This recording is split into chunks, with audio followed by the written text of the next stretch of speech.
Thank you very much, Neve. Thanks to all of you. And thank you, Minister Umerov. You've been in your job now for, about 9 months or so as Defense Minister. And so it's just about enough time to understand what you've gotten yourself into. And we appreciate your coming and talking to the Aspen Security Forum. So let me start you off with what we saw happen last week. President Zelensky, of course, was in Washington, and he emerged with some relatively big wins. He got the new Ukrainian European Command Center, a NATO representative who's going to be arriving in Kyiv, a more stable funding base, and so forth, and of course, the phraseology that Ukraine would be inevitably a member of NATO, even though there was no date set. I'm wondering if you could give us your evaluation of these, and what did you think you've come up short on? And we'll go into those in a little more detail. Hi, everyone. Just wanted to acknowledge that what people think of NATO in Ukraine. So NATO means peace, NATO means end of war, and NATO means development for Ukrainian people. So we were fighting to become a NATO member for a long time, and we belong to Europe, and we belong to North Atlantic Treaty Organization. So that's the expectation of people. As the Minister of Defense, of course, I have to focus on interoperability, and we have shown to the world that we are operating all kinds of weapons and arms, and we're ready to join. That's our focus. Our visit was focused on more deliverables to outcomes as air defense, because we need to protect the skies, to protect people, to protect the national critical infrastructure, and our men and women in uniform. So that was our outcome of the visit. But we appreciate our partners' support, and we will be continuing to win the enemy in our battlefield. Well, thanks. Let's look a little more thoroughly at those areas where you say you need a bit of work. We've seen Ukraine enter these rolling blackouts in recent times because the Russians have moved from what was initially attacks on transmission systems a year or so ago to the actual generation systems. I think you've lost about half of your generation capacity at this point. And of course, you're suffering through this heat wave where it's particularly hurtful, and you'll have the same issues, I suspect, during the winter. Tell us a little bit about how you plan to protect that generating capacity while you're trying to rebuild it. Do you have enough air defense for that? Are there other options available to you for it? We always outline that to protect cities like Kyiv, Kharkiv, Dnipro, Zaporizhia, Odessa, we need air defense to protect people. Secondly, national critical infrastructure, which includes nuclear power stations, which include hydropower stations, thermal power stations, oil refineries, ports, and it includes many more. So that's why we need air defense and missiles to hit the enemy so that they are not close to us. Because what they focus is to hit the civil infrastructure. They hit the hospitals, they hit the schools, and we need to protect them. That's why it's not something that it's a big country, and we need to deter Russia. We need to stop Russia because it continues the invasion. It continues to get a support from many other countries, which are also are against our democratic values. So that's what we are fighting for. Mr. Umerov, in the world of power supply, we've heard the Russians say they want to restart part of the Zaporizhia plant, I think one unit of it, but presumably to supply electricity to parts of Russia. Do you have any chance at this point of regaining that plant? Well, we have a strategic plan and operational plan. I won't be probably addressing the operational plan, but as I said, it's an illegal temporary occupation. We're trying to get more power to regain the territories. And our strategic objective is, of course, 1991 borders. And that's why we're focusing at the moment, to regenerate power and tackle this problem along with partners. But do you think you could actually regain the Zaporizhia plant as part of your strategic objectives? It is within our focus. Okay. Let me ask you a little bit about the precision strike capabilities that you need. Obviously, air defense is one part of the plan, but the other part that you've had has been to strike inside Russia, and obviously in parts of occupied Ukraine. So I wanted to ask you a little bit about the launch sites from which Russia's mounted many of these attacks, including in Kharkiv, including in that attack you referenced on the Children's Hospital last week. That originated from a base within Russia that's part of their sanctuary due to the restrictions the U.S. has placed on where you can use the ATACMS. Did you make any progress last week in getting that area that you can actually conduct military operations inside Russia expanded?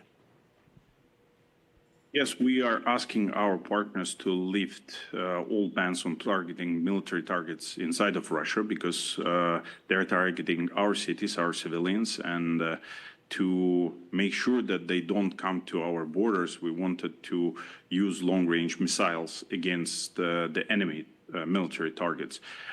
We had some discussions with partners. Some made some announcement publicly. Some had discrete discussions, but we are continuing, and we want to say it loudly. We are focusing to the military targets so that they cannot and not able to hit the civilians. So that's a justification, and we are fighting with the rules of engagement. So at the moment, the work is still in progress. You may have heard President Biden at his press conference last week talk about this briefly, and he said one of the reasons that he did not want to allow too much for a lifting of these restrictions is that he wouldn't want to allow you, for example, to strike Moscow. If there was a legitimate military target inside Moscow, would you strike it?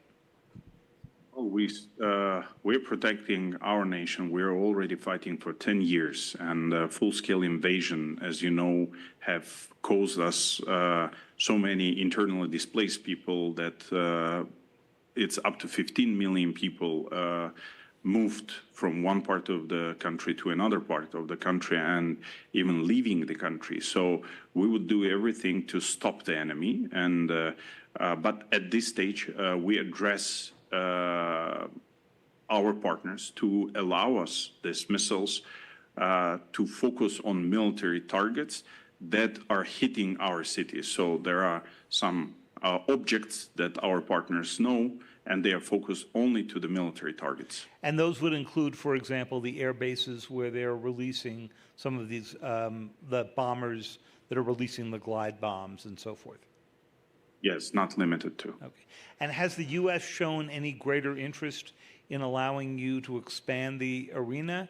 And could you be able to strike those targets, say, with the missiles that Britain has given you, since they are not putting a similar restriction on you? Look, in Kharkiv, we repelled the enemy, and U.S. and other partners allowed us to use the U.S. and other partner weapons, and that's why we have repelled the attacks, and we have decreased the number of glide bombs and guided air bombs and hitting to our territory. And the limit, there was a limit on the length, and that's why we want to change it from the length to the functional. So as you said, the air bases, for example, if we focus those kind of military objects, it will drive them, as what we did in the Black Sea. We drive them out of our territory. So we don't want them to come near to us, to hit our civilian targets. This is, I think, the first day that the new mobilization law goes into effect. So give us a little bit of an update on your troop strength, especially infantry on the front, and maybe some assessment of the Russians. What's your thinking about how much longer they can keep up this furious pace of assaults that they've had underway, given the staggering losses that they've been suffering? They already lost more than 550,000 soldiers, killed and wounded, but they're keep bringing, contracting from many countries. They're hiring the mercenaries. They're bringing it from Africa. They're using their strengths in Asia and Africa to bring more mercenaries. At the moment, since we are fighting the third year, we passed the law. We made clear who will serve in the military, people that 25 and over, because our population wants the younger population to stay alive and continue developing our country. At the moment, there are more than 4 million people already registered in the databases, those that are willing to serve in the army. We're, of course, tackling the Russian propaganda in the West that say that Ukrainians doesn't want to serve. No, we have passed the law. We have introduced the digital registration of the and open up a recruitment center. So we have, as I said, over 4 million people registered at the moment. And on the Russian side, do you believe that they will be accelerating these attacks, or do you think they're running out of steam? And do you think there's a way that you can go on the offensive, a new counteroffensive, this year, or would you need to wait until next year to do so? So at the moment, there are more than 500,000 enemy troops are surrounding us in the temporary occupied territories in the east and northeast, in the south, and they want to increase it by 200 to 300,000 more, which means that they're increasing, and they've already have concluded 50% success ratio until the June 1st. So, which means that they will be increasing the recruiters and contractors and mercenaries to attack us. Last question for you, since I know your time is so short. If you believe the polls that we're seeing here in the United States, you may be, by the beginning of next year, dealing with an American administration that has a different view of how to go supply Ukraine, that has said, former President Trump has said that he could end the war in 24 hours. I don't know how you do that without entering something of a forced negotiation with the Russians. As the defense minister, it's your job to come up with plan Bs for things that go wrong. Are you beginning to develop a plan B if there is a new administration that takes a very different view of the American interest in supplying Ukraine? Well, we believe in American leadership, and we believe that American people want their partners and allies to be strong as well, because that not many countries support the democracy, rule of law, and civilized manners. So at this stage, we are focused to the battlefield. We are focused to increase the capabilities locally. That's why we invest in industry. That's why we make mobilization and focus how to win the Russians on the battlefield. Whatever will be the outcome, we will be working with America, with the U.S., and we want its leadership in it. And I think we partners will always been through the hard times, and we'll find solutions. So we're focused more to partners' decisions, and we'll find the solutions. And do you believe that NATO could step in for that leadership if the U.S. pulls back some? As we said, we have to increase the civilized world capabilities against the country's autocrats. So we are civilized and we have a muscle. We are fighting the enemy, which is much bigger than us, but we have shown the world that many were wrong about Ukraine. And as we said, we will continue our struggle.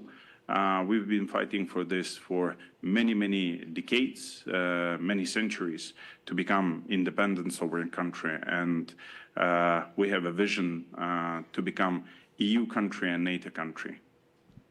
Well, thank you, Minister Umerov. You've been very generous with your time. I know we went, in fact, a little over the time that you had available, so we really appreciate it. We hope that next time we have this discussion, we can do it here in Aspen with you. And thank you very much for joining us and sharing your views. Thank you very much for the invitation. Thank you. Thank you.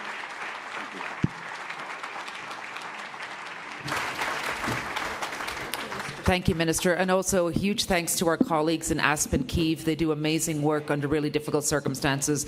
So to Yulia and their chairwoman, Natalie, who's speaking tonight at our Ukraine panel, thank you very, very much.